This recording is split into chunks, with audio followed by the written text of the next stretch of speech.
নিমফুলের মধু ধারাবাহিকে আসতে চলেছে একটা বিরাট টাইম লিপ। এরপর দেখা যাবে বড় হয়ে গেছে পর্ণা এবং সৃজনের মেয়ে, এবং এই ধারাবাহিকের গল্পের ধারাও একেবারে পরিবর্তন হয়ে যাবে। অর্থাৎ দত্তবাড়ির নতুন প্রজন্মের গল্প নিয়ে হাজির হবে নিমফুলের মধু ধারাবাহিকটি।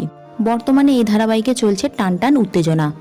একদিকে সৃজনের মায়ের কূটনীতি, আর অন্যদিকে সৃজন ও পর্ণার নবাগত কন্যা। সৃজনের মা মনে মনে ভেবে রেখেছিল যদি পর্ণার ছেলে হয় তাহলে সে পর্ণার ছেলেকে তার থেকে আলাদা করে দেবে, ঠিক যেমন সে সৃজনকে তার কাছ থেকে আলাদা করে দিয়েছে। কিন্তু তার এই পরিকল্পনা সফল হলো না, কারণ পর্ণার মেয়ে হয়েছে। আর এই নিয়ে গোটা দত্তবাড়ি খুশি হলেও খুশি হতে পারেননি সৃজনের মা। এইভাবে এগিয়ে যাচ্ছে ধারাবাহিকের গল্প। যাতে এই ধারাবাহিকের গল্পটি দর্শকের কাছে একঘেয়েমি না লাগে, সেই জন্যই ধারাবাহিকে নিয়ে আসা হবে একটা বড় টাইম লিপ। এবং টাইম লিপের পর ধারাবাহিকের প্রধান চরিত্রে দেখা যাবে পর্ণা এবং সৃজনের মেয়েকে।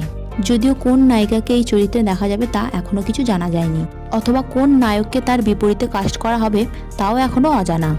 তবে খুব শীঘ্রই নিমফুলের মধু ধারাবাহিকে আসতে চলেছে মহা ধামাকা।